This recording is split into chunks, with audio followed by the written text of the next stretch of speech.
Hello guys, in today's video I will be showing you how to fix emo not opening problem. So the answer is easy. Just go to the settings and then scroll down to the apps section and then go to the search and search emo and then go to the storage, and here you will find this clear cache option. Click on it.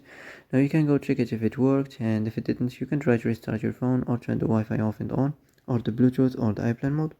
Also you can try to clear data, but be careful.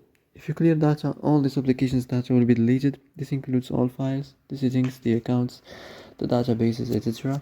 So be careful if you want to clear your data. And that's it for today's video. I hope this is the answer you've been looking for.